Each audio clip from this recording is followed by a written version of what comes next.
Hello, everybody out there in the world. My name is Bunnie, and to my left, my internet left is... Hey, it's me, Morgan. You know, famous YouTube celebrity. I did that fidget spinner video. Fidget spinning for your pinkies. So yeah, you might know Morgan from Fidget Spinners with Your Pinkies. And welcome to Bunniecast Movie Nights. So I guess I'll start off by letting you guys know kind of what to expect since this is our very first episode. Pretty much we're going to be just talking about and I don't want to say reviewing because I don't think we're really like going to be critiquing them. We're more so just talking about them. Well, let's be honest. We're going to be doing deep, in-depth analysis of movies, like some Freudian psychology type shit. That's true. Yeah. That's true. I didn't think about that.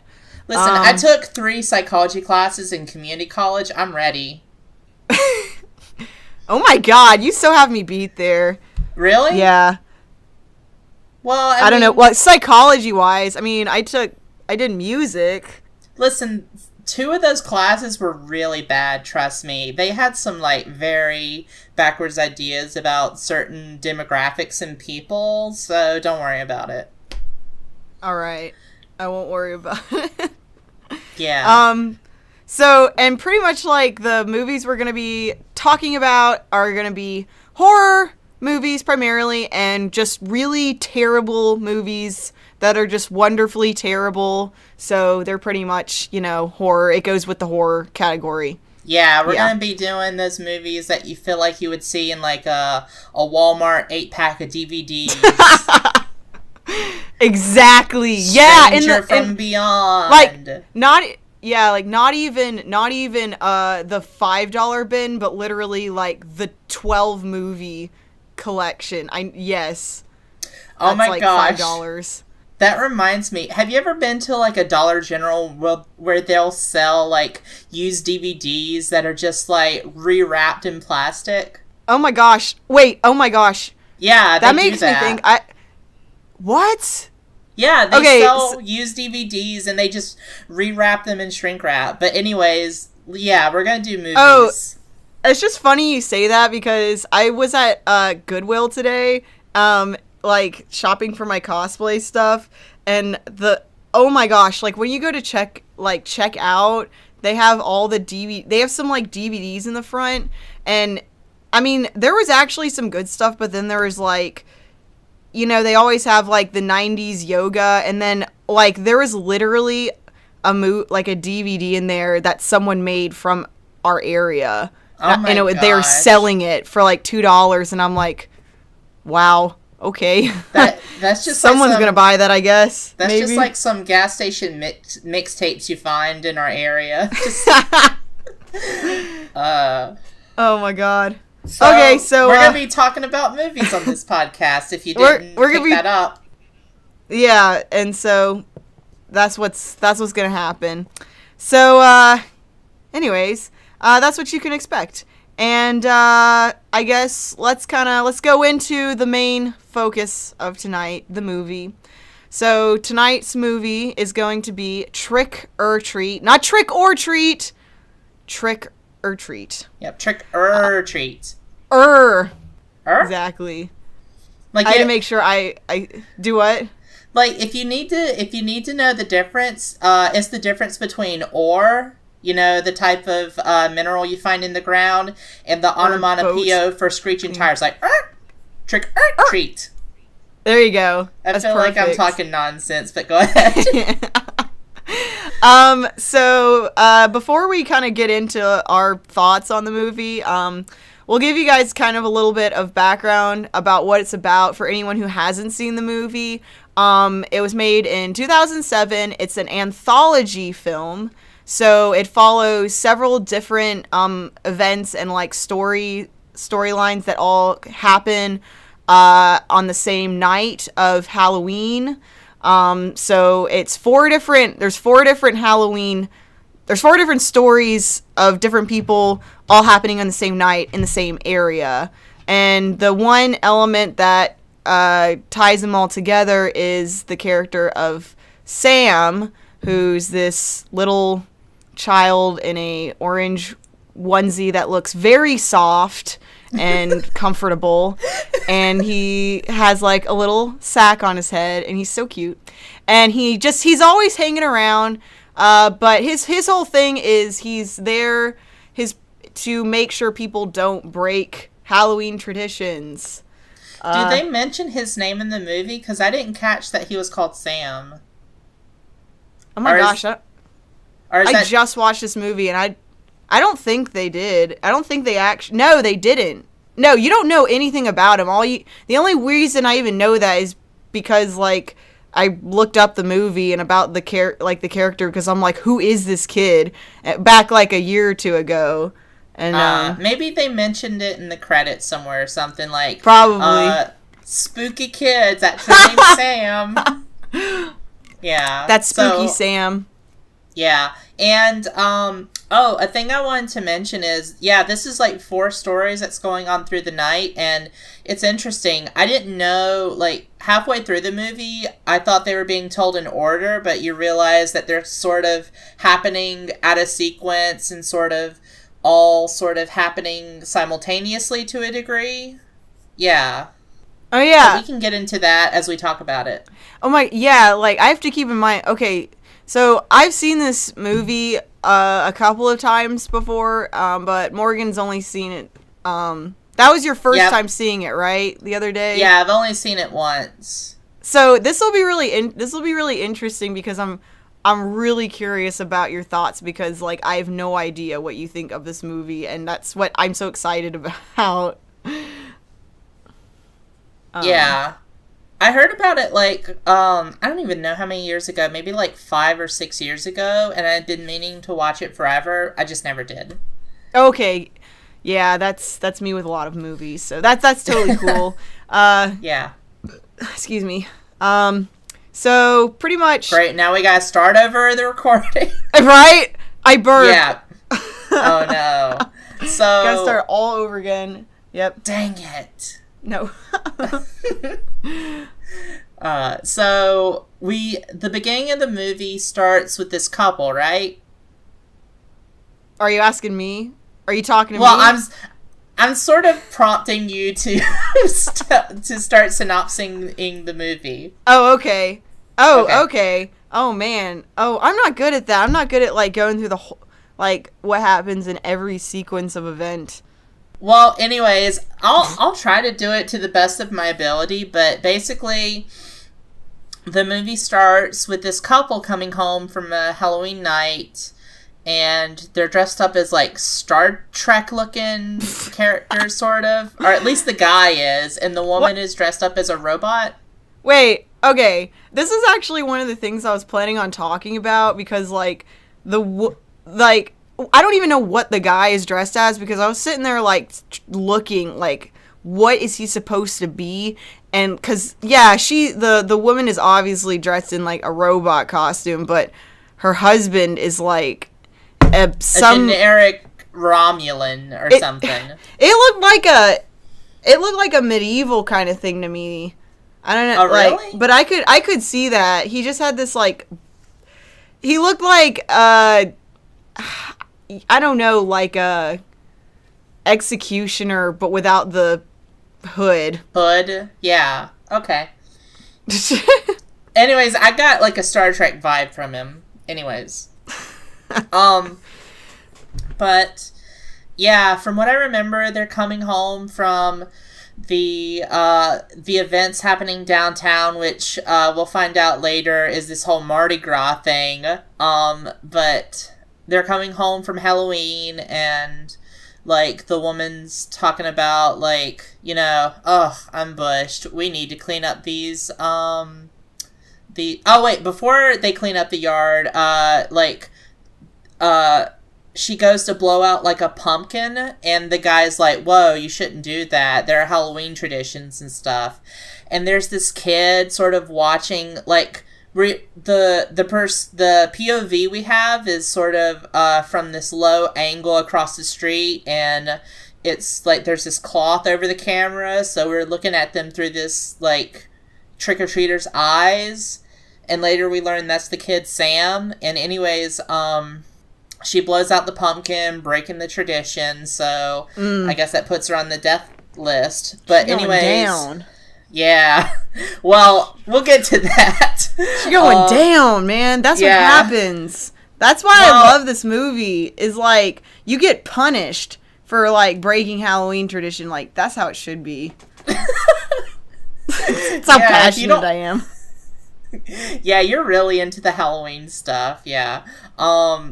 But anyways, like, they get to their doorstep after blowing out the candle and the jack-o'-lantern, and the woman's like, I'm tired. She takes off the costume, and she's bending over in front of her husband, and he's just staring at her yoga pants wearing ass.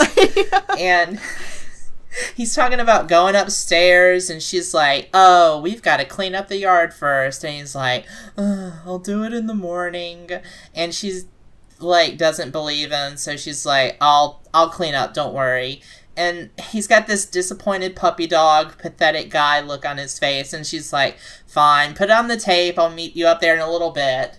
And one of my first notes for this thing oh my god, I have so many for just this first scene, but like, what, tell me what you're gonna say. That couple, the dude, him going up to put on his tape, which we find out is porn, that just reminded me of, like, pre-gaming before you go out to a bar or something. But he's doing that for sex. Yeah, he is. Like, that's the... Okay, like, first of all, this is a pretty... Okay, well, 2007. 2007's, like, I mean, DVDs are pretty, like, you know, like... a regularly used thing. Yeah, they've been around, and yet they're using an actual tape, like a VHS. And first of all, it's called like nature tape or something. Oh, that threw me off at first, because I was like, is he gonna put on some National Geo to fuck on or to fuck along with? But no, it's just what he calls his porn or whatever. Yeah. Oh, that makes sense. Okay, see, because like I thought it was gonna be them like having sex like in the woods or something. I didn't even think about that. Like it was a disguise for porn. Wait, okay, that makes sense now. Yeah, and like, it's just. Go ahead. Oh, and then going back to when before they start like blowing the pumpkin out and stuff. She specifically phrases it. You are lit, we are lit, as in they are tired. But, like, who says lit to that? You know what I mean? I see, whenever I hear someone's lit, I take that as they're, like, turned up or they've been partying or whatever. Exactly. You know? And, yeah, like, usually you're like, oh, I'm lit. That means, like, yeah, you've been partying and drinking and stuff. And she said it in this way, like, it's obvious they haven't been partying at all. Like, they're very sober and coherent, yet it was just like a weird way of phrasing that they're tired. Like they chose that word choice. I just thought that was kind of weird. Yeah. Yeah, and also the guy, like, I feel like the way he's acting and the way the wife interacts with him, or the girlfriend or whatever, it seems like he's kind of like one of those sort of bummy loser live-in boyfriends, because she's like, oh, you're just gonna be playing Xbox till 4 tomorrow. Oh my god, I know, right? She's like, yes. I was like, wow. too real, huh? Do what? Too real, huh? Yeah. Oh my god. Oh my god. Okay. But anyways, she broke the tradition of keeping the jack-o'-lantern lit.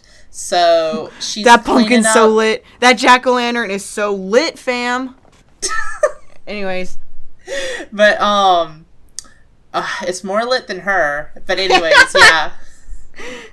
She goes to clean up some of her decorative Halloween yard stuff. Like, they've got these sheets tied onto these wooden stakes in the ground to make them look like ghosts, and they have these fake limbs tied to the trees to, resemble dismembered body parts and stuff.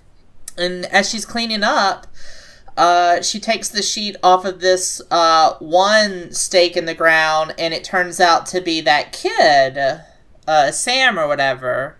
And he kills her in one of the most unexpected ways. He has this broken, lollipop, and he stabs her in the mouth with it. Yeah. And it's just like, okay, you're dead now, I guess. Yeah, that was interesting how he did that. Like, I don't know what the point of that was. Plus, it seems like he only has that one, iconic or jack-o'-lantern lollipop because it's, massive and has, a fancy stick and stuff. And he put it in her mouth, and it's like he just left it there. So did he, take it back and then finish eating it? Or does he have a bunch of them? Because if so, I want that. I think he left it in because, as we find out later, that's sort of the last story that plays out at the end. Yeah, as... Oh, that's true, yeah. The husband, the guy, he wakes up later because he falls in the middle of pre-gaming with porn for his sex exploits. So he wakes up and the tape's over and he's like, yo, honey, where are you? And he goes outside looking for her, and everything seems amiss because all the, none of the cleaning that she did, all that effort's gone. It looks like everything's been put back. And eventually he uncovers a sheet where he finds her dismembered head on one of those stakes, and the lollipop is sticking out of her mouth. And I think Sam kills him there or something. And then we go into the the opening credit sequence. A thing I wanted to mention about that guy, the thing I picked up about him immediately is he was in Battlestar Galactica. Wait, who? The boyfriend. Wait, really? He was in Battlestar Galactica, the 2001, 2003 reimagining of the series. He played a character named Hilo.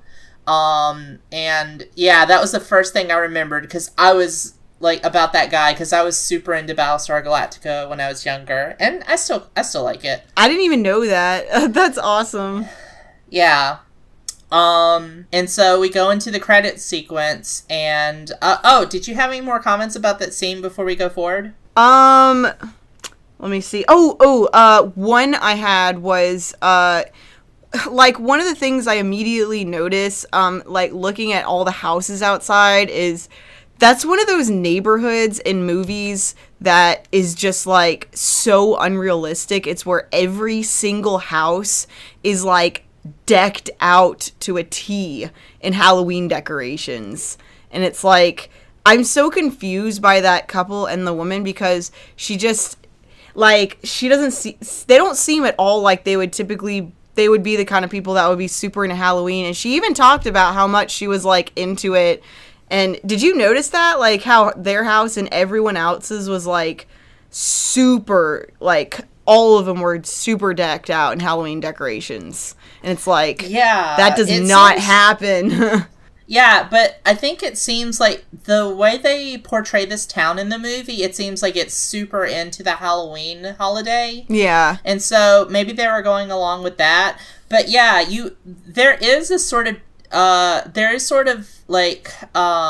there's way too much effort put into their yard decorations compared to their costumes, I think. Yeah. Yeah, exactly. And it's just funny do what? If they went all out with that, with the costumes, they did that yard, you figured, that robot would have had, some light-up buttons and shit, you know?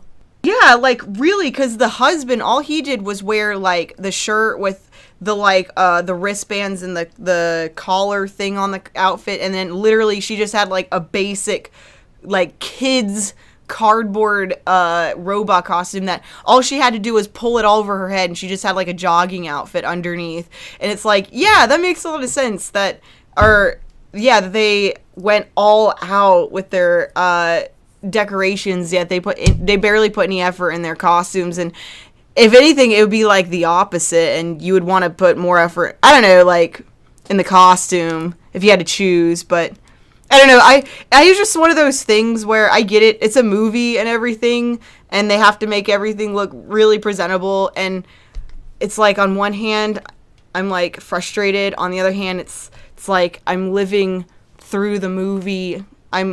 Because I just wish all neighborhoods were like that so much. Oh, yeah. I know you do. That would be like your bread and butter. Bread and butter. Yeah, that's a saying. But I think that's pretty much it for that point. Yes, for me. Yeah.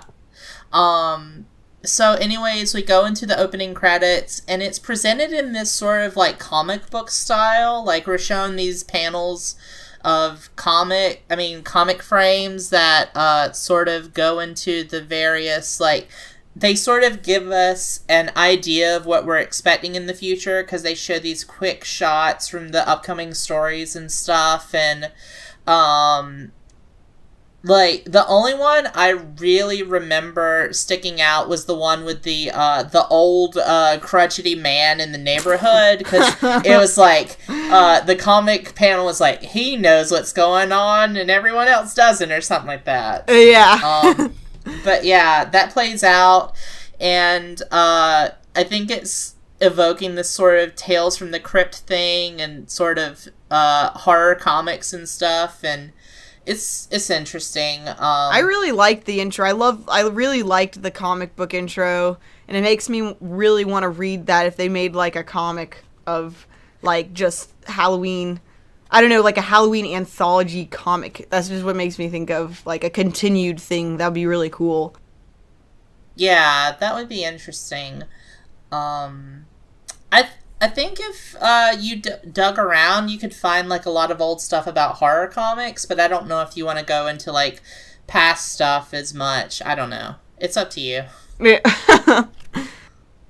But anyways, the credit sequence ends, and we show up downtown, and like there's this Halloween parade, which threw me off because I've never heard of anything like that in my life. Right? Yeah. It was, like you said, it was like a Halloween, it was like a Mardi Gras thing. Festival parade, and it's like, I have not heard of that anywhere. A Halloween, just a giant Mardi Gras level festival where everyone is just drinking out in the streets and partying.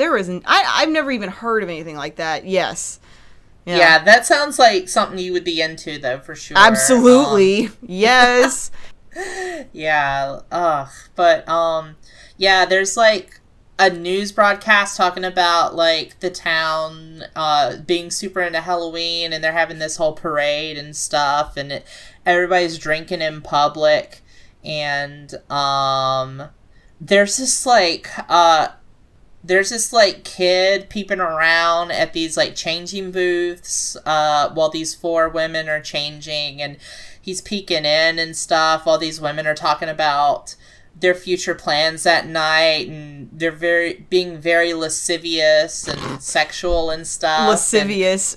Yeah, there's your vocabulary word of the year. With each of our podcasts, you get to learn a new vocabulary word with Morgan, because I don't even know what that. I didn't even know what that meant.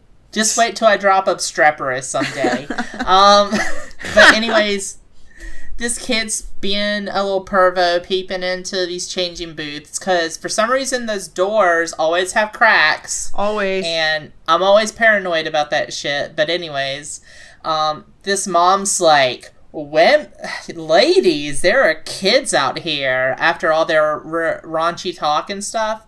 And so these women step out, and they're all dressed in these, like, fairy tale costumes, like Cinderella, and stuff like that. Oh man, I have a comment about that. Okay, so go for it. Like Morgan was saying, they all are dressed in like fairy tale outfits, but they're all supposed to be like sexy versions of them. And so like one's a sexy Snow White, Cinderella, Little Bo Peep, and like the thing is, the one girl, Anna Paquin, I think is her name. Yeah, that's her name. Yeah, who she is so adorable. She was Rogue in the X-Men movies, and she was also Suki in the Vampire. Yeah, True Blood. Movies. Yeah. Yeah.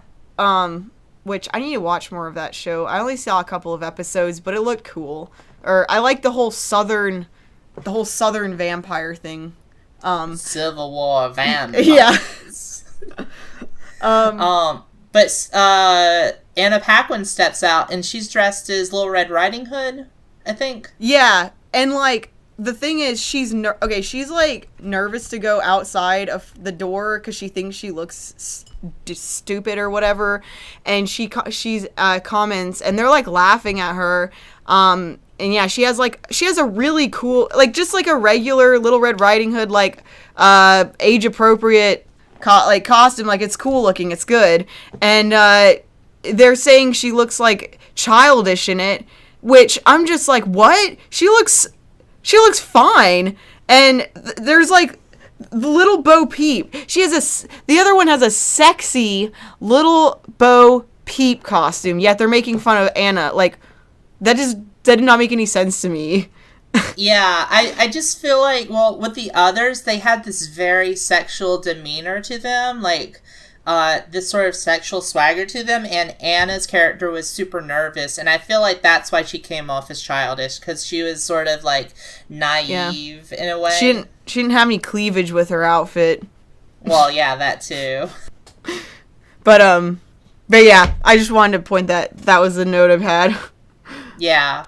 That reminds me, I feel like this movie is trying to sort of cast, some dispersion or throw shade or whatever the term is you want to use at people who have, like, sexy versions of Halloween costumes, because it's just, like, I don't know, it feels like they're commenting on that to a degree. I don't know. I could see that. I could be overthinking that. But anyways, these women step out, and 3 of them have dates, but Anna doesn't for a party they're going to. Well, no, they don't have dates. They're here to get dates. And, like, it seems like every Halloween they go out and fuck or whatever. And, like... That's the goal. Huh? That's the goal of Halloween. Yeah, get laid. But, was the sister the one who was Bo Peep? Or was she, like, Cinderella? I thought they were... I was confused because one of them was telling the Cinderella girl something about mother. Like, it seemed like they all had the same mother. I felt like Anna Paquin and, like, the other white girl in the group were sisters. But they definitely were all sort of in the same, like, friend group or something. I don't know. I was kind of confused about that, because I wasn't sure if they were all just friends or if they were all, like... I don't know. But anyways, continue. Anyways, 2 or maybe all of them are sisters, and they're sort of talking Anna through, you know, trying to be like, hey, you know, you need to get over your jitters. This is going to be your first time. We want it to go well. And the sister talks about, you know, you just need to be a little forward. And she goes up to this guy and it's like, hey, you got plans later tonight? We're going to this party. You should be there. And he's like, okay. Yeah. And the other 2 young ladies in the group go up to these guys who are working at, like, they're working out of a van. I think they're part of the TV crew. Yeah, they're part of, like, a media crew. Yeah, like a media TV something crew. And they do that whole, like, flirty opening thing, like, hey, that's some big tools you're working with, or something like that. It just felt very corny. Look at those manly tools you're using. And it just didn't, it felt super awkward, but I guess, like, guys, like, oh, a girl's talking to me, I should respond, sort of thing. Doesn't even matter if, like, what they're saying is awkward, it's just like, oh my gosh, this attractive I got woman is attention. talking. Yes, exactly. A mouth floating above some cleavage is talking to me. I mean, I guess that's the way they see it. But anyways, they get invited to this party, and they sort of leave Anna behind to find a date. And, yeah. After that, I think we go into, like, the first sort of standalone story where this kid's going trick-or-treating, and he's knocking over these pumpkins. Yeah, I think that? Yeah, I think the next scene is with the principal and the kid. Yes. Is he the principal? Oh, I don't know. Actually, you know what? I don't know. I kept calling him the principal in my notes, but he was some teacher. He might have just been a teacher. Yeah. Well, let's stick with the principal because that makes it better. Yeah. Anyways, this kid's knocking over pumpkins, and he comes across this house with a note that's like, "Hey, we're gone. Please just take one candy off our porch." Yeah. And this kid, of course, he doesn't do that. By the way, he's played by the kid who's in the Bad Santa movie. I don't know if you are familiar. I've not seen that. Oh my gosh. Did you just, like, know that did you just know these people who are in these other things, or did you look it up? I kind of knew. I have that sort of memory for that sort of thing.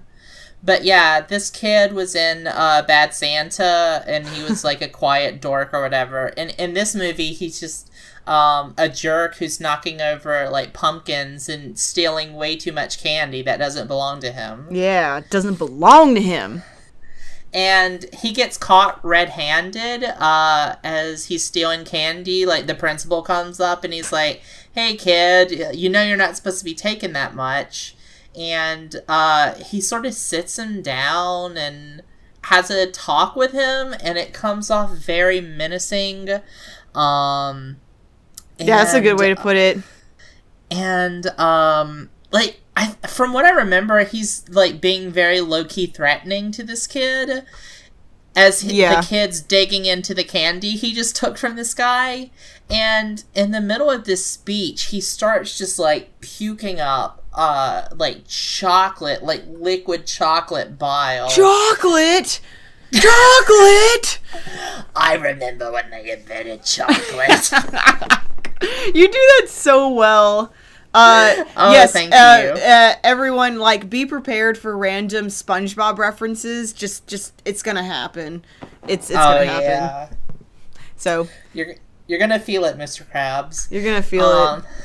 You're gonna feel the chocolate. Anyways, this kid's barfing up chocolate, and I'm gagging because I had trouble watching that just because it wasn't just like regular throw, but it was like where it's just spewing like out the mouth over and over again. Ugh, it's pretty disgusting. It just like, honestly, it made me think about the time that I threw up blood over and over again. Oh yeah, I remember that. That was pretty worrisome. So thank gosh for Madison. Oh my gosh, I know, right? Wow. Yeah, she probably saved your life. And yeah. She was like ready to clean it up. She was like, "All right, let's go. Let's clean this up. Let's do this." And like she was so ready. So anyways, that was the time I vomited blood.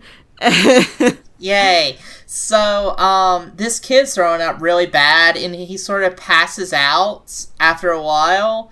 And as this guy's dragging this kid up his porch and into the house away from public, I get this real, like, oh, this is just going to be like a weird sort of PG-13 Goosebumps, isn't it? Or R-rated Goosebumps. Yeah. And, yeah, he's dragging this kid out back and into his house. And as he gets to the kitchen or so, he gets these trick-or-treaters. And he's his white shirt, like, button-up shirt is covered in blood. And he goes to the door, and he's answers it, and, like, these kids are like, trick or treat, and he's worried about the bloodstain, and they're just like, oh, that's cool. And so he gives them some candy, and they also ask for some pumpkins for UNICEF, which is a weird thing, but whatever. Yeah, that makes no sense. Like, if you're gonna get some, it's usually you collect, like, coins or whatever, or money. So, yeah.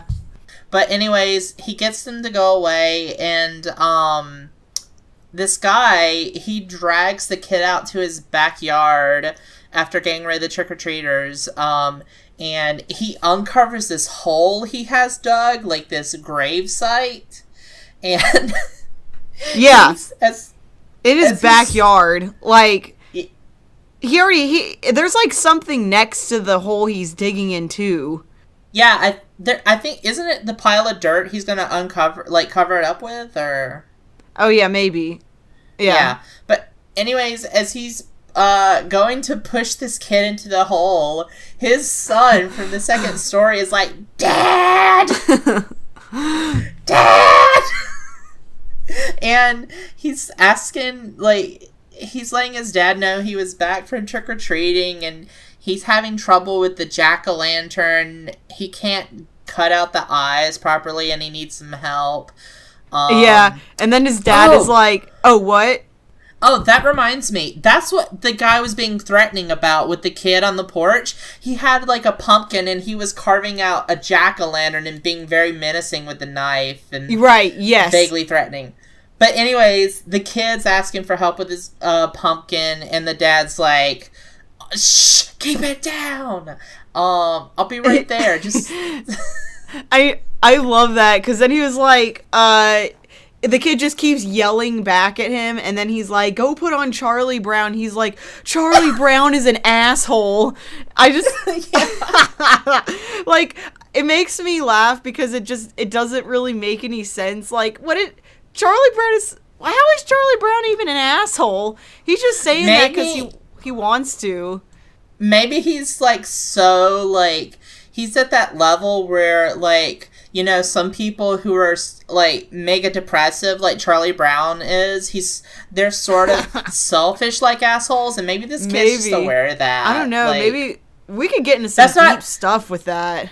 Yeah, that's not to say that all depressive people are assholes, but there's some people who respond to their depressive situation by being an asshole. That's for sure. Yes, that's for sure.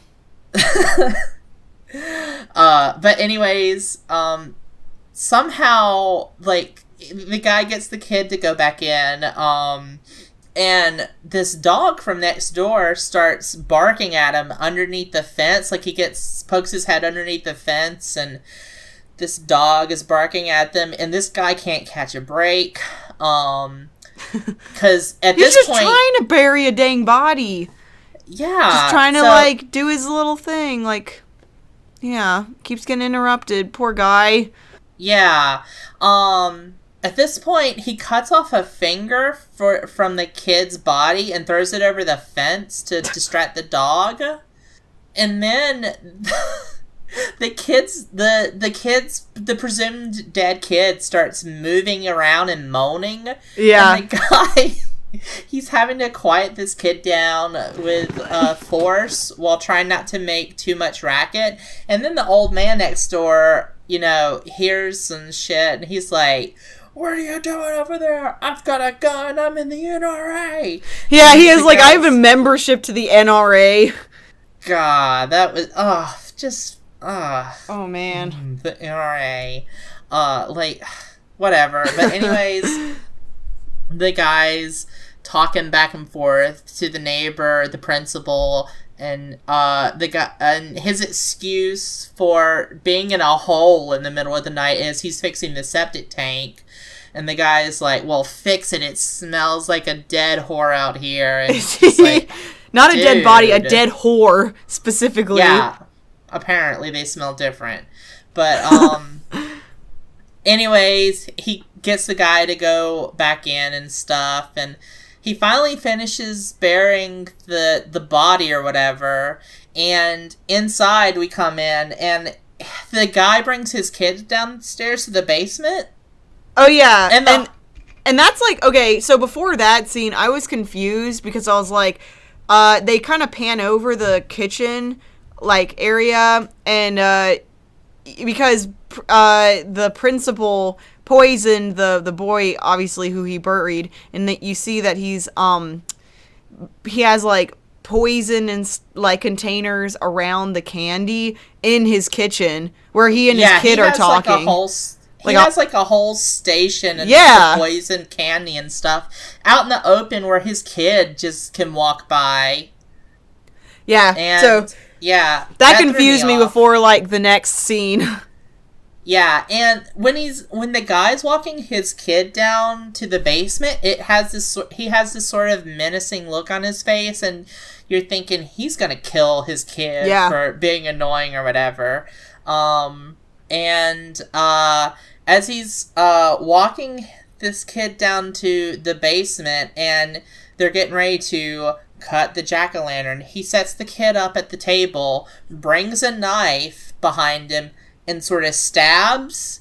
And the way the camera is placed, where it's implied that he stabs the kid, but it pulls back and it shows that he's put a knife into the dead kid's, like, head that he had cut off and put in the basement, and I guess the kid is in on the whole thing, and he's just like, yeah, happy Halloween, Dad. Help me cut out the eyes. And it's just weird. It's one of those things where it's like, I don't know. I want to ask more questions about it, but there's no point. It's because they're not going to get answered. Mm-hmm. Yeah. Oh, man. What were you going to say? I was going to say, there is this one scene where the principal's on the front porch, and the old man is sort of yelling for help at his house. And it's sort of like a teaser for things to come in the future, and I would just mention that there. Man, but yeah. You are able to provide such an in-depth, like, recap of this movie. Like, I just watched this movie, like, I just watched it again, and I still can't, like, remember as many details as you're saying. Yeah, I guess. I mean, I don't know. But after that, I believe, what we're shown, do we go back to I think we're shown these kids do we go to the kids who are collecting pumpkins, or do we go back to the street? The next scene is where, like, the kids are all meeting up. Oh, yeah, oh my gosh. I was gonna, like, this was, like, the one thing I was the most excited to, like, ask you, but, am I right in that you love Rhonda? Fuck! Oh my gosh! And she's like your favorite character, because you have no idea how many notes I have about Rhonda on my phone. God. As soon as I saw her, I was like, oh my god, that's gonna be Morgan's, like, by far her favorite person. Like, she's gonna love that character. She's gonna love her. I loved Rhonda so much, and every bad thing that happened to her, I was so upset. Ugh. But, yeah, these kids, the kids from earlier who were collecting pumpkins for UNICEF, they're going around trying to collect more pumpkins, and, they go ahead. I don't know what I was going to say. Keep going. Oh, but anyways, they have, like, 4 or 5 pumpkins right now, but they need more, and for some reason, they are having trouble getting more, so they decide to go to this kid Rhonda's house, and when we go to Rhonda's house, her yard is covered in jack-o'-lanterns that are cut out in all these amazing shapes and stuff. I didn't even notice that. You're right. Yeah, you're right. Oh, yeah. She had a ton of jack-o'-lanterns, and they all had these amazing sort of cutouts and stuff. It was pretty great. And at first they're reluctant to bring her around because they sort of frame her as being, like, intellectually disabled, but in a more disrespectful way. And, but, you know, they need the pumpkins. So they go to her doorbell. Oh my gosh, she's so cute. She's dressed as a witch. Oh, yes! Got those glasses. Those like, she looks like such a cute dork. Yes. Oh my god, I love her too. She's so cute. Oh yeah. And they go ahead. Nah, just keep going. Oh, I'm sorry. But anyways, she was great, and they invite her out because they need more jack-o'-lanterns, and she's got a ton. So they invite her, and they go on this trip to a rock quarry, and we find out that they need the pumpkins for the rock quarry. I'm not sure when it happens, but there's this whole, like, let me think. Let me look at my notes. Yeah, and there was a point before, I think, because I wrote something down, so I think it was before they go, let's see. Yeah, I think it's before they go to the quarry. It's the thing with that vampire guy in the street. Oh yeah. Yeah, like we're shown this sort of alleyway scene, and there's this sort of guy in a mask, and he's making out with this woman and biting on her, and we see that she's bleeding, and she finally realizes that she's bleeding. And this guy shows off his fangs, and she runs away, and this guy's just following her, and he's wearing, like, I don't know, would you call it a cowl? He's wearing, like, a cowl and a cape. Like a hood. He's like a vampire Phantom of the Opera kind of thing going on. Yeah, and she's running away from this vampire dude, and she runs out in public, and everyone's covered in fake gashes and stuff, so has this realization that nobody's going to believe her. Yeah, and which, okay, that kind of, I don't know, yeah, so she's like, because they were in an alleyway, and she, like, runs out onto the street, and, but at the edge of the alley, and she goes up to the couple, the robot and, Star Trek medieval guy couple, from earlier, and she's like, help, like, I need help, and they're just like, oh, yeah, don't mind her, she's just drunk, like, what? Like, that, okay, even if she was drunk, if someone is saying they need help, you know, you would think you would take that more seriously, and so that was just my thoughts on that. And nah, they're just indulging in bad party culture. Just ignore it. Like, that problem will go away. It's not, we don't have anything to do with that. And no one else is like, even if that was like costume blood, she's obviously in a lot of distress, and someone's gonna notice that. Like, and it's showing him, you know, she's obviously, no one's paying attention to her, no one's noticing her, so he comes up behind her, she turns around, and it just kind of like, he like waves his cloak around her, and it just like cuts off. Yeah, like cuts to black. Yeah. And we see that he's positioning her sort of dead body on this bench next to some other people who might be passed out drunk. Yeah. Well, they're they're like holding alcohol. And she's just left there. Yeah. And at that point, I'm like, what kind of body count does this town have the morning after Halloween? That's what I was thinking at that exact moment. Oh, yeah. That's a good thing to think about. Yeah. Yeah. Oh, my gosh.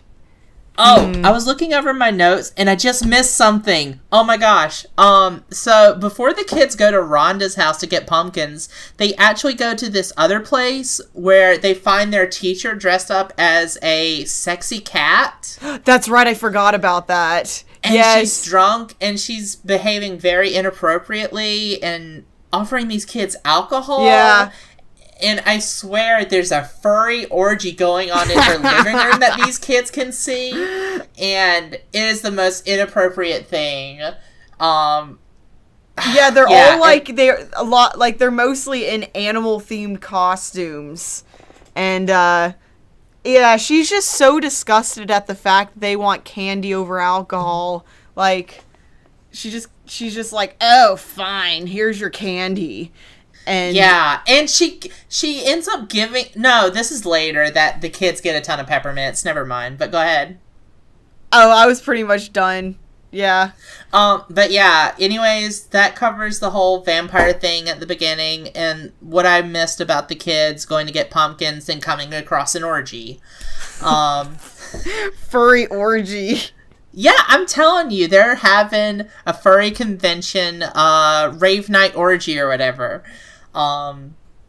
Maybe without the ecstasy. But anyways, we go back to those kids and they finally make their way to the rock quarry. And this is where we hear the story of the Halloween Bus Massacre. Ooh. So, the story of the Halloween Bus Massacre, which the lead girl, whose name I think is... I don't remember her name, but I don't remember. I just know the guy's name is Schrader. And I just think Schrader. That's such a weird name to give the kid.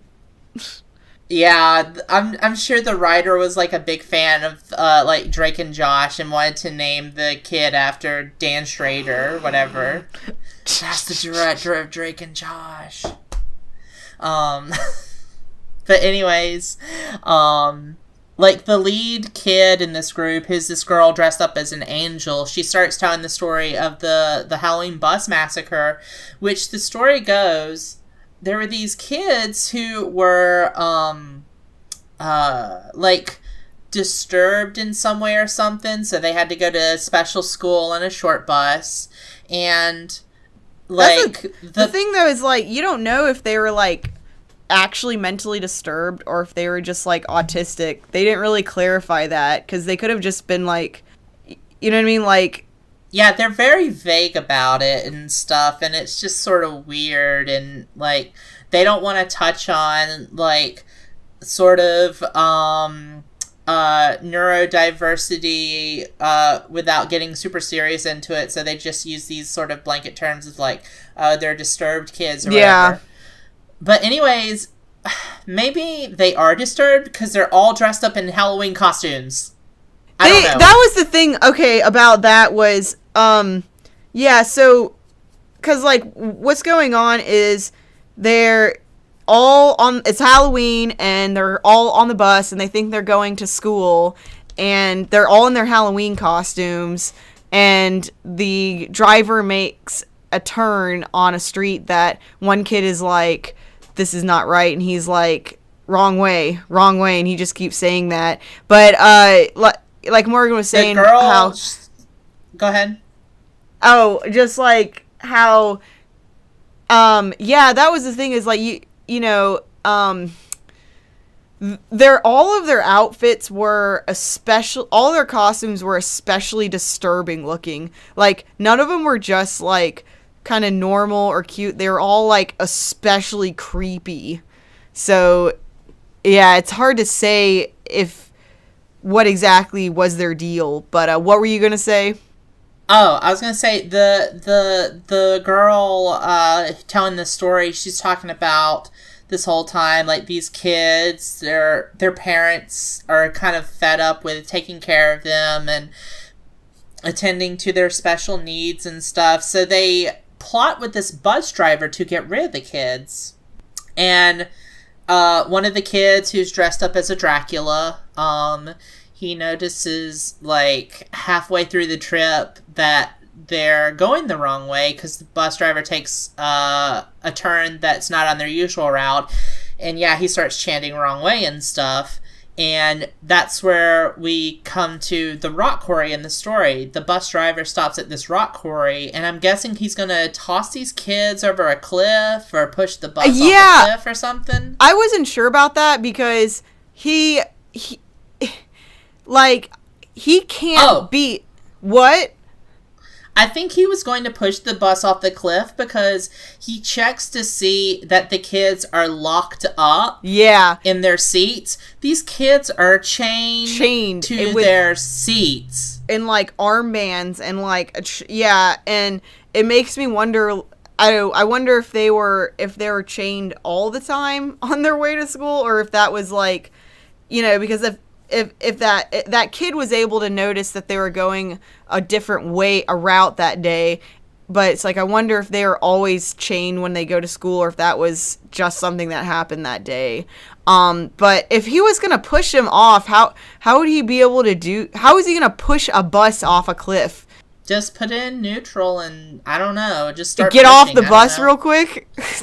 No, he just puts the bus in neutral and just pushes it off. I mean, like, I don't know. That seems like it'd be too heavy, though. Maybe. I'm not sure. I feel like it might be doable, but anyways, that was his plan, I imagine. Let's scrutinize, like, something so insignificant right now. Yeah, I know, right? Anyways, he's checking to make sure the kids are locked up, and he's giving them candy in the meantime to placate them.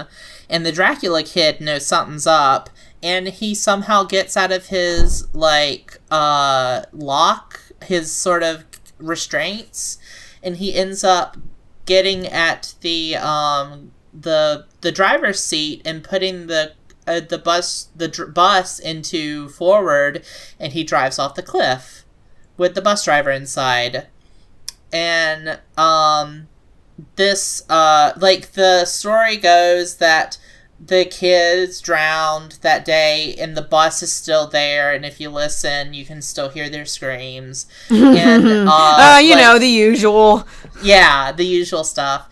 And even the bus driver didn't make it, which we're sort of shown that he did, like, in the flashback, which is an interesting sort of, you know, bit of, I forget what kind of irony it is. Dramatic irony, maybe, where the audience is given insight into the story that the characters don't know. Don't even ask me to analyze this in a literary way. Oh, I won't, don't worry. But anyways, yeah, we're told the story, and the pumpkins are for the kids. They need 8 pumpkins, 1 for each Halloween Bus Massacre kid, and that's why they brought Rhonda along, because she has a ton of pumpkins. And that's when they decide to go down this elevator lift that goes down the quarry, and as they all start to load in, there are 5 kids, including Rhonda. They close the gate, and the lead girl, who I'm just going to call her Macy because I can't remember her name. Oh, wait, her name is Macy. Okay, I have the Wikipedia page up just in case we forget things, and I'm actually looking at it, and one of it says as let's see. Okay, it says, according to Macy, the bus was carrying 4 mentally challenged and disturbed boys and 4 mentally challenged and disturbed girls. Oh, so they were like disturbed. Okay. Yeah. Because it says they were so deranged they had to be chained to their seats. So being chained was a usual thing. Okay. So that answers that question. God, I can't believe I accidentally remembered Macy's name. That's so weird. But anyways, Macy's like, we have a 3-person limit for this elevator. We're going to go down first. It's her, Schrader, and a 3rd girl who's dressed as an alien. I love her costume. I love her braces, like her headgear brace thing. Oh yeah, she has so the whole great thing. I love braces. I'm not gonna lie. But anyways, they go down to deliver the pumpkins, and they have to send the elevator back up for the other 2, which is a kid dressed as a pirate and, you know, Rhonda, my favorite witch in the world. The adorable witch, nerdy witch. Yeah. And as the elevator's coming up, they hear these screams in the distance from the rock quarry, and they have to take their pumpkins down, and also they want to investigate what happened. And the one kid doesn't want to go, but Rhonda, you know, she actually has some guts, and she decides to go. She walks through this sort of foggy area, and as we're going through, we see these feathers sort of falling down, and I'm like, oh, something must have happened to Macy. And the others, like, they're not faking this. But when we get to the water, like, we see these kids start coming out of the lake in chains and sort of drab costumery, and Rhonda freaks out. Costumery? Yeah. Rhonda freaks out. She starts running back to the elevator. Oh, yeah, these kids are feasting on, like, the guts of the fat kid who Rhonda left behind. Like, somehow this kid got ahead of her and got disemboweled. And she runs back to the elevator, and at one point she trips and her glasses fall off, and she can't find them, but she keeps going. And one of the lake kids steps on her glasses while going to chase after her. And when she gets to the elevator, she gets surrounded by the lake kids, and she locks herself in the elevator door, and like, she's so scared, and she freaks out. No, she's not in the elevator yet. That's later. She's so scared and freaked out, and the kids are like, whoa, whoa, whoa, whoa, this is just a prank. And the kids take off their costumes, and it was Marcy and Schrader and the other two kids all along just pranking her. And all I could think is, Schrader, you a-hole, you stepped on her glasses. What kind of prank is that? Yeah. Like, I don't know, it just... And also, don't mess with my girl, Rhonda. Don't mess with my girl, Rhonda. Like, I could see you having, like, a t-shirt or something. Screw that. Like that's going on my tombstone. But yeah, it's just pretty, like, apparently, I was kind of trying to figure this out. Like, was the whole pumpkin, gathering the pumpkins thing just meant to scare Rhonda, like a prank for Rhonda? Was that the whole point of all of it? Like, even collecting all the pumpkins? I feel like if they didn't get Rhonda, they would have scared, like, the fat kid in that group. I felt like one of them would have been the victim of the prank, if not Rhonda. Because I was kind of confused about that, because like, later it shows Macy kicking a pumpkin into the lake. So because like they were doing a lot of work going around trick-or-treating and stuff or whatever, and then to try to collect the pumpkins, and I don't know, it seemed like wouldn't they have just been able to do the prank without the pumpkins if that was their whole point of getting them? I felt like it was important that they got all the pumpkins as part of this story, you know, one for each of the characters in the story. To make it, to like kind of make it more realistic. Thematic. Dramatic, thematic, yes. Yeah. But anyways, Rhonda is freaked out, and so, like, Schrader is comforting her at one point, because he's sort of turning into this, like, maybe he's not such a bad dude after all, but fuck him, he crushed her glasses. I mean, like, that's really, like... to, like, bring someone to tears like that, where they're just, like, breaking down. Yeah. it's pretty messed up. Yeah, and at one point, you're right, Macy does kick a pumpkin into the lake, and she's like, ugh, what? Can't... Rhonda. Ugh, scared. Who gets scared or whatever? And anyways, at this point... these kids start coming at the lake, and the whole Halloween Bus Massacre was real, and the kids who fell into the bus come up and chase after the kids who are in on the prank. And Rhonda, she locks herself in the elevator as these kids are being surrounded, and like the kids are begging her to let her in the elevator as they're being surrounded by the Halloween bus ghouls or whatever, or zombies or whatever they are. And Rhonda just presses that up elevator button and leaves them behind, and I'm like, hell yes. And just desserts. Yeah. Man, she didn't even forgive Schrader. That was like, oof. Well, that was harsh. He stepped on her glasses. Yeah, that's true. I wear glasses 24/7.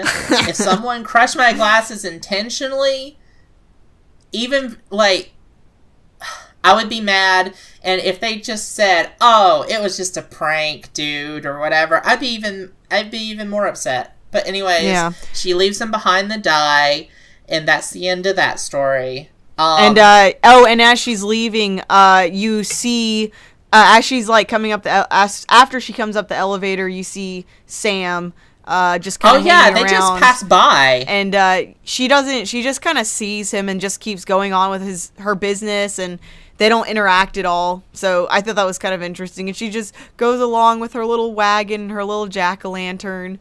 So cute. She's safe. She's got the jack-o'-lantern. She got that candle protection and the jack-o'-lantern because she honors Halloween. She honors it. Doesn't disgrace the name of Halloween.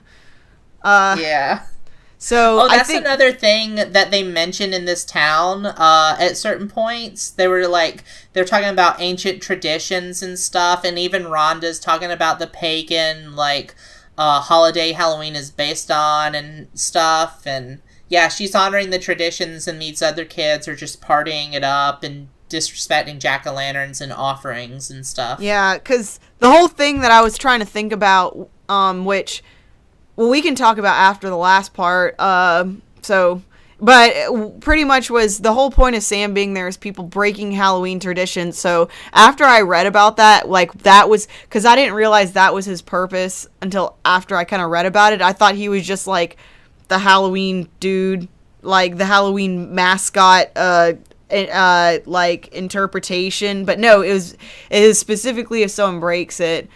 So I was going through each scene trying to be okay, that's when they broke it, that's when they pretty much it seems like it was just when they did something that showed they didn't care about Halloween or disgraced it in some way. Right. I think go ahead. Oh, and then the next scene is with is that where Anna Paquin is walking around in the woods, and then it's that scene? Well, no, at first she's in town, and she's still looking for a date for the party. That's right. Her sister calls her up and gives her some counterintuitive advice to what she did before. She's like, hey, just be yourself and play a little hard to get, which her sister before played very not hard to get. She was super forward. Yeah, that would make no sense at all. They were extremely forward. Yeah. Oh, yeah. But anyways, as she's walking through town, she's we see in the background that vampire dude following her. And yeah, she starts to make it through the woods, and this guy's still following her, and he goes after her, and I think he tries to bite her at one point. And we hear Anna Paquin's character scream, and I guess she's close enough to the party that the other girls hear it, and they're worried about her, and then suddenly we see a body fly over and fall in the party area. It turns out to be the vampire dude, and he's bloodied up, and he's like, "Help me, you don't know what she did to me," or whatever. And Anna Paquin's character finally comes in and is like, "Okay, I finally brought someone, I'm here. You guys ready?" One of the women examines the vampire guy's teeth. Turns out they're fake. And she tosses them aside, but she's like, "Oh, nice." And then she shows off her own teeth, which are very gnarly.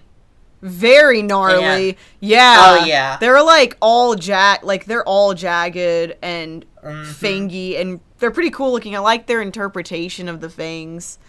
Oh, yeah. And as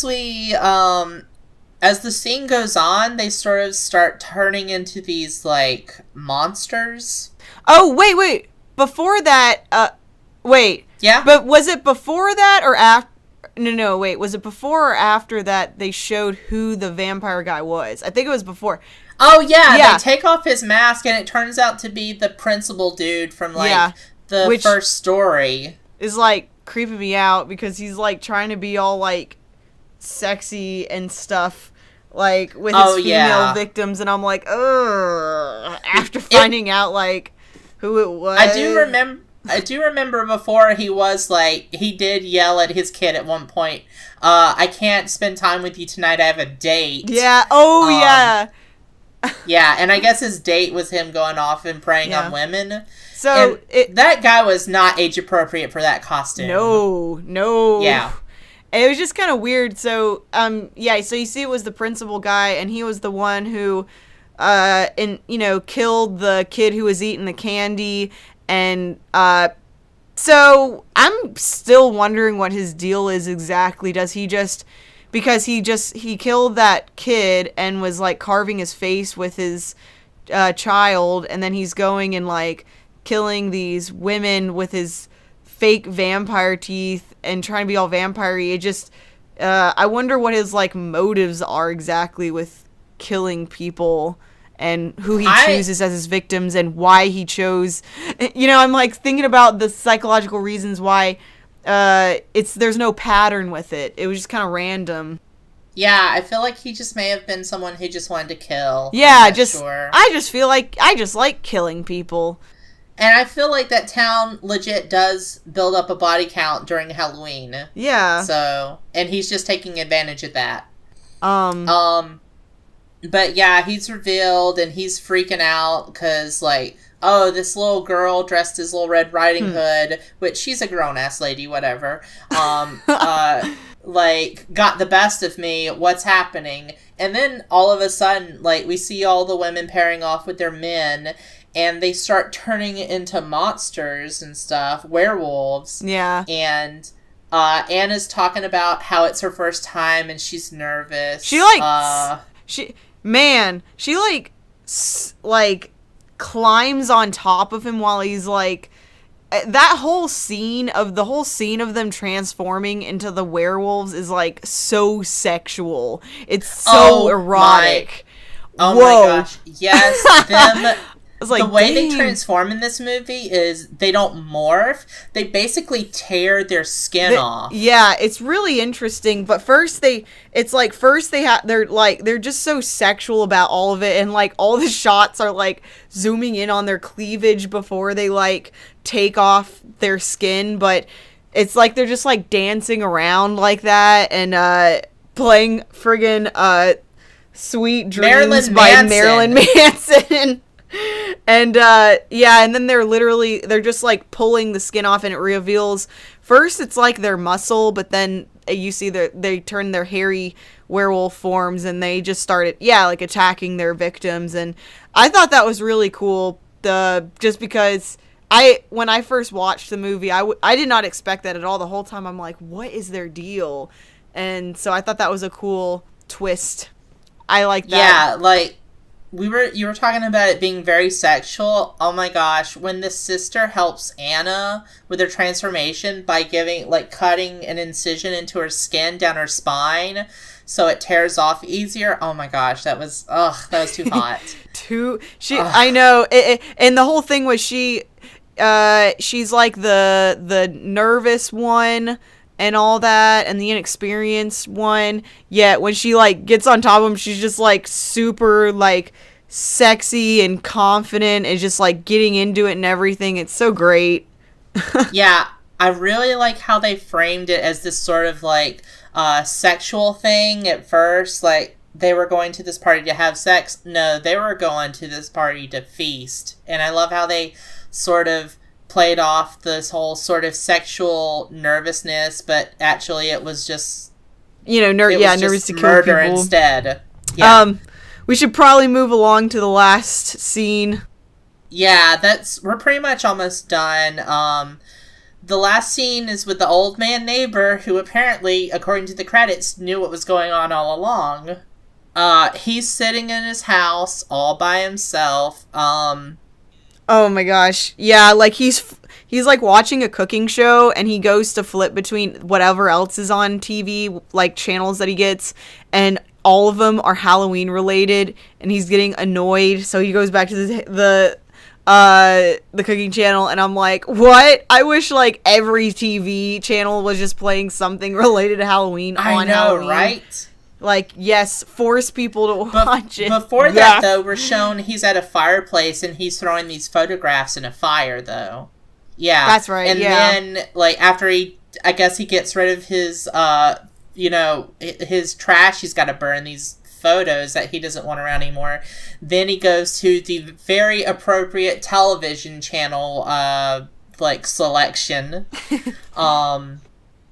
And yeah, at one point, I guess he has an egg thrown at his house or something, and he gets upset about it. This is where my memory gets a little hazy, because, like, he's this old man, and he lives behind, like, all his doors have a bunch of locks on them, and he's very reclusive. Yeah. A kid ends up egging his, house, and he gets upset about it. Oh, I think the way he shames Halloween and gets put on the death list in this one is he takes a bite of candy and doesn't like it and spits it out. I'm not sure if that's his crime or not, or it's something else, but yeah, like, he starts hearing the scuttling and this noise, and he's very paranoid about it. And then, if I remember correctly, his dog starts barking outside. And this is where it sort of starts, like, we realize it's taking place in the middle of the story with the principal next door. And, like, he's telling his dog to back off, and he tells his neighbor off for having a stinky lawn or whatever. A stinky, a stinky yard. You know, a stinky house. You ever notice how your yard smells of shit? No, but this is where the principal and the old man have the exchange, and it's very bitter and stuff, and he makes the threat about the shotgun and the NRA. And he ends up, like, when he ends up going back inside, he hears, like, some noise upstairs in his house. So he heads up the steps into his bedroom, and he, like, in his bed, he sees, like, something moving under his sheets. He uncovers the, he pulls off the sheets of his bed, and he sees this toy, like, skeletal hand moving around on its own, like it's battery powered or something. And then, like, the lights go on, and he sees the words trick or treat, give me something good to eat, or something like that, painted all over his walls in blood. Just repeated, and he freaks out about it. And is this where Sam shows up? And oh yeah, Sam. I think Sam so. Pops up from underneath the bed and cuts him in the leg. And we see that Sam has this, like, candy bar that has, like, a razor blade sticking out of the end of it. That's right. And because the old man's looking around. Oh, his name is Krieg. Yeah, Old Man Krieg. And the Old Man Krieg. Old Man Jenkins. The Sam is under his bed. Old Man Jenkins is under his bed, and he cuts the tendon in the back of his ankle. Does he actually cut it? And he's. I thought he just got stabbed. Because he seems to walk around okay. No, he cut the back of the ankle. Okay. But, so, I don't know, I guess he was, like, hopping, or, like, I don't know, he was still able to kind of get around somewhat. Like, he got down the stairs somehow. I don't know, I can't remember. Before he goes, before all that, like, he sees Sam, and he pulls out his shotgun, and he shoots, like, a hole in Sam somewhere. Like, he shoots him with the shotgun. Yeah, because Sam is attacking him the whole time, and he ends up shooting him in the head. Here's this. Okay, so, like, the whole movie, all you see is Sam with the, like, the brown sack over his head, and as he's struggling with Sam on top of him, he starts ripping at the mask bag thing, and it's revealed that this is the big thing.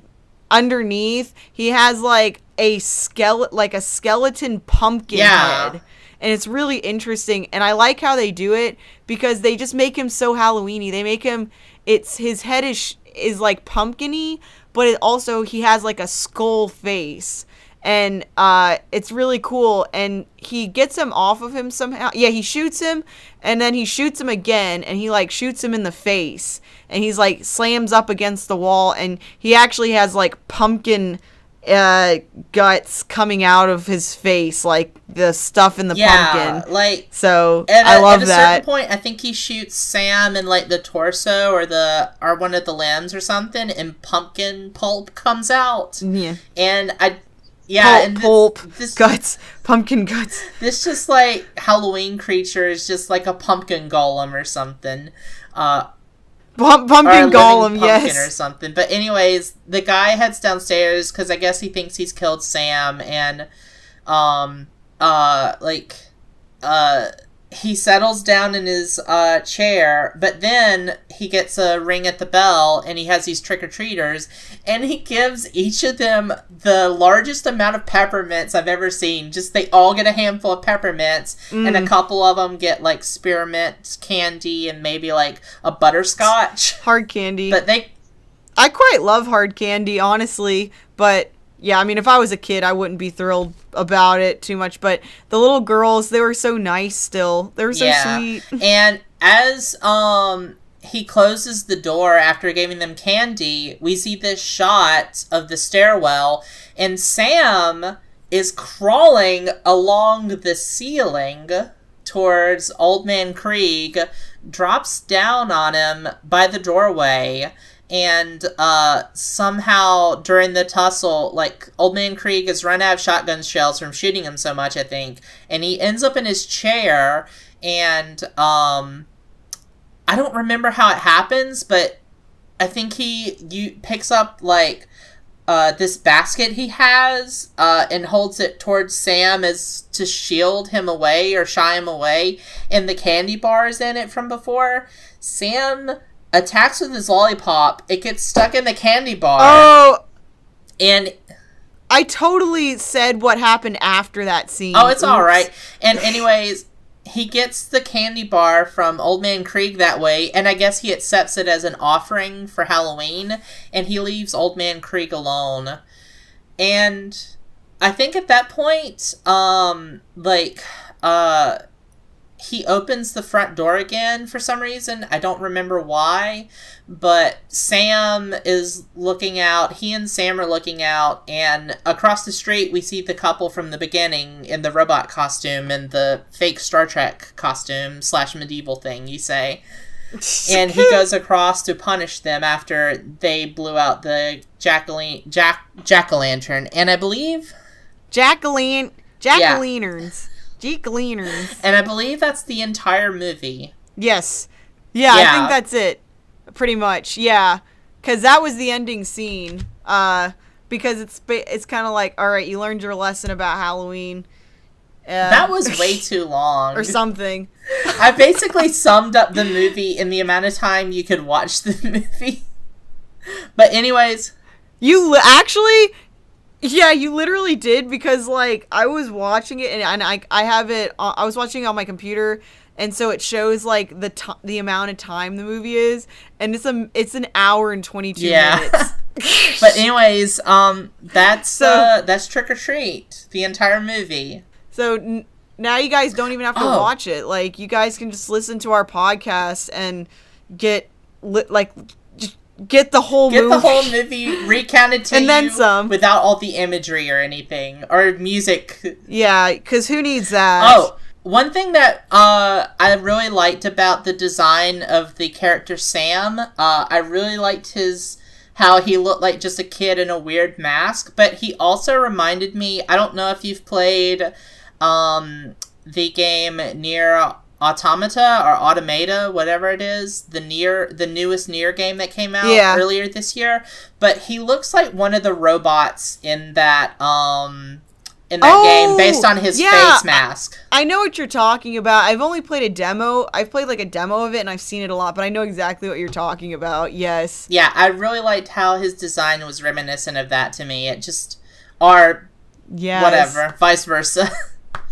But I enjoyed the movie overall. It felt like a weird adult Goosebumps adventure / Are You Afraid of the Dark? Yeah, it was alright. I liked it. I wouldn't say it's the most amazing movie ever, but I like it just because it's so Halloween-y, and I like how it's all focused on how it's just like it is just up an your essence. alley. Yeah, and I like how it was like an anthology, and how it had kind of like this like the twist thing with the werewolves, and how it was just like different things going on at the same time. And I like the little Sam character, so yeah, I really like it in general. And another thing that we didn't mention at the beginning, like about the movie or some things, so they're planning a sequel of Trick or Treat 2, so that's in the works, and I'm really excited about that. And apparently there was a trick or treat themed area at the Horror Nights at Universal. Oh, that's cool. And yeah, and I was like, that's really interesting. Down in Florida? Yeah. Oh, so yeah, you could go down there and check out, Diagon Alley and head over to Halloween Town, Trick or Treat Land. Yes, Trick or Treat Land. And apparently there was also before they put out Trick or Treat, there was an animated short called Season's Greetings that was made before it, and I guess like it featured Sam in it, so I want to check that out. Yeah, that sounds cool. You'll have to do that sometime and let me know how it is. Yes, and there's some merchandise you can get. Also, I actually have a little stuffed animal Sam. It's so cute. And they've also made like a really nice figure from the movie, so there's some like nice merchandise of it, which is cool. Yeah, it wouldn't surprise me if there was like a Funko Pop of Sam. There's a Funko Pop of everything. I know. Oh my gosh, I know, right? Everything. Every obscure character from any nerdy anything. Yeah, hey, have you seen my totally real, I'm not making this up, Funko Pop of the flounder from Little Mermaid? No. I don't know if that's a thing. The only Funko Pop I've ever actually been interested in is Pinhead from Hellraiser. That's interesting. Well, Hellraiser's one of my favorite films, so. Oh, I didn't know that. Oh yeah, it is my jam and it's your jam? Jelly and butter. Jam and jelly. Well, I think that about wraps it up. Sums it up for the show. I'm trying to think of anything else we might have left out. I think we we definitely covered every aspect of the movie, so hopefully you guys were able to like follow along with it. We gave a minute by minute recap of the movie. Minute by minute. Yeah, we gave our feelings about it. We wanted to talk about what are some, like, we don't have any definite plans of what movie we're going to do next, but what movies will we be interested in doing? That's something we wanted to talk about at the end. Well, one thing was you haven't seen Hocus Pocus, and that's like a very like classic Halloween movie that you need to watch. Yeah. So I'm saying even if we don't do it as the next one, that needs to be like coming up soon. I would say especially because it is October, and I think it's good to focus on more very like Halloween specific movies since we're in that month. So we should do that one soon. And I would definitely be interested in it because I want to see it before the remake comes out. Yes. Yeah. So that was what I was thinking. Like that's kind of what stood out to me. What about yourself? Anything? I don't know. If we're talking horror movies, I can think of a bunch I want to watch. Just some favorites of mine that you may have not watched. Like, have you seen Videodrome? I think so. Yeah, that sounds like something you would have watched with one of your exes, to be honest. You know the Hold on, let me look it up real quick. Wait, Wait a second. That sounds familiar. It's called Videodrome? Drome. Drome. Oh, Drome. Okay. Yeah. Wait. Didn't we watch that at Josh and Audrey's? We might have, yeah. Am I thinking about something? I think we might have seen that. Actually. Oh, well. We'll figure something out. I mean... Yeah. Yeah, we have like a big list in the back of our heads that we've talked about watching. There's so many. Oh my god, there's so many to choose from because like there's so many I've seen that I like and you've seen that you've liked, and then there's ones that I want to see. Another movie that we really want to cover that's not a horror movie is The Room. And do we? And okay. Yes, we need to cover, dude. Right, we have to cover Troll 2 and The Room at some point. Like, have you seen Troll 1? I don't even think I have seen the first Troll. It's it's not connected to Troll 2 in any way, right? Yes. Okay. Yeah, I do. It's only, like, there are trolls in both of them. Well, there's trolls in the first one, goblins in the second one, whatever. But anyways... Goblets. Anyways, you do know the whole thing about Trolls, the first movie, is the main character is named Harry Potter, right? What? Are you serious? I'm serious. The kid in Trolls is named Harry Potter, and this came before the book series. Yeah. That is so crazy. Oh my gosh. Whoa. Yeah. You'll have to see it sometime. It's kind of bizarre and weird and kind of good. Kind of good. Okay. But anyways, yeah, that's just some stuff we have in our mind to watch. And, I mean, you'll find out next episode. Yeah. Where can people find you online? You want to go ahead and do that thing? Do that thing? Or did you have something else to add? Not really. No. Okay. Yeah, I think I pretty much have it. So, you can find me on Twitter, which is at MurBunnie. I have quite a few social media, but I guess the main one would be Twitter. It would be at MurBunnie. That's MerbUnnie. And Instagram is Captain Bunnie. CaptainBunnie. Those are some main ones. How about yourself, Morgan? Before I do mine, you might want to plug your Patreon as well. Oh, yes. I also have a Patreon for anyone who is interested in my cosplay work. I'm a cosplayer, and I have a Patreon for that. So for anyone interested in supporting my cosplay and modeling work, it is patreon.com/Captain Bunnie. So Captain Bunnie. Would you like to plug your streaming as well? I'm just gonna plug all the social media. Plug it all. Just plug it all. Okay. If you're interested in watching my Twitch streams, I stream on Twitch, video games mostly, and it is twitch.tv/Bunnie Live. So that's BUNNIE live, LIVE, and I think those are the main ones. Yeah, I think that's everything. Yeah, unless, I don't know, do people follow you on Facebook a lot?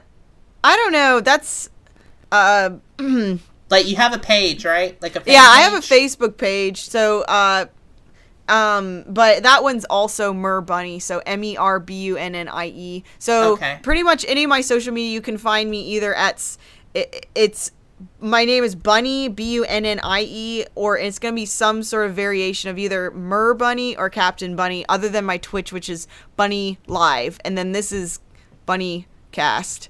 I feel like I'm being your social media manager or something, trying to plug your stuff. Yeah. You're doing it more than I am. Oh, well. And where can they find you at, Morgan?